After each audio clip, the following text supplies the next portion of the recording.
प्रेमिकार बाहाघर ठीक हो कथा शुणी बाहा जाउथुबा युवक को फोन कला प्रेमिक सोनू। आउ सीधा सीधा कहला से मो प्रेमिका मुझे भल पाऊँ तू जदि बाहबू जमा भी भल हेनी। युवती को बाहा जाउथुबा युवक एक शुणी युवती को बाहा सीधा सीधा मना कर देथिला। प्रेमिक सोनू पुणी थरे निज प्रेमिका सह मिसिबाकू तांको घरे पहुंची जाइथिला। किंतु एमिति परिस्थिति हेबो से केबे स्वप्न भी भाभी नथिला।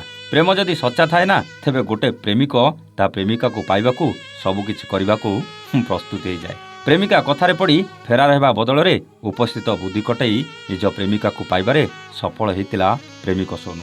ए प्रेम कहानी हुए तो प्रेम करुथुबा युवक मानक पई गोटे शिक्षा आइ पारे। ए प्रेम कहानी से प्रेमी जुगल मानक पई जो माने घरर इज्जत को खातिर न करी फेरार हबाकू पछांती नाही। सेमिति एक प्रेमिक सोनू आउ प्रेमिका पल्लवीर कहानी थिला। थरे नजर पकांतु ए युवती उपरे ना हेउची पल्लवी आउ ये हेउची पड़िशा घर पुओ सोनू। पिला बेलू साथी धूली बाली रे बहु बहुका खेलु खेलु उभयंक भितरे प्रेम हो जाइथिला। उभयंक प्रेम भारी गभीर हो जाइथिला। धीरे धीरे सोनू आउ पल्लवी बड़ हुअंती। आउ से प्रेम दिने एमानकू एते निबिड़ बंधन में बांधि दिए जे केही काहाकू छाड़ी रही पारंतिनी। हेले समय आसी जाइथिला पल्लवी बहु साजी आउ का घर को बाहा हो जिबाकू। सेथिपाई पल्लवीर परिवार लोके बरपात्र खोजिबा आरंभ कर देथिले।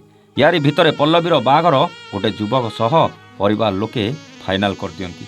एकथा शुणी पल्लवी घर फेरार हेबाकू सोनू को प्रस्ताव दिए।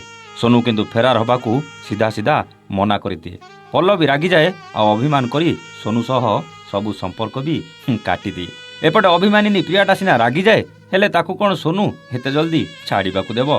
सेथिपाई से एक नुआ योजना करे।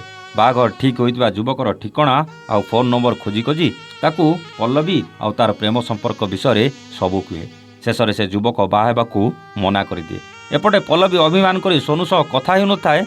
सोनू पल्लवी को मनैबाकू राति अधरे ताको घरे पसे।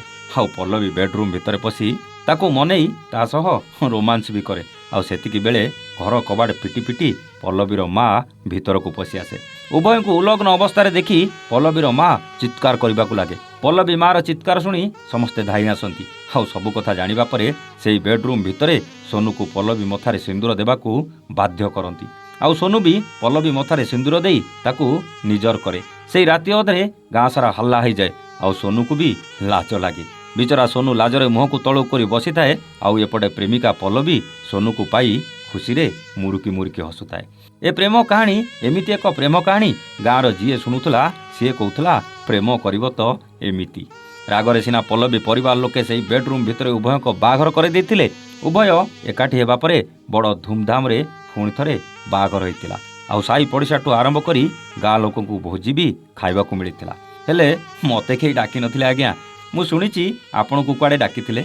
जदि आपण भोजी खाइबाकू जाइथिले कौन कौन आइटम होइतिला कमेंट करके निश्चय कहबे। आउ एई सच्चा प्रेम कहानी केमिति लागिला निश्चय जणाइबे। रोचु नमस्ते। जय जगन्नाथ।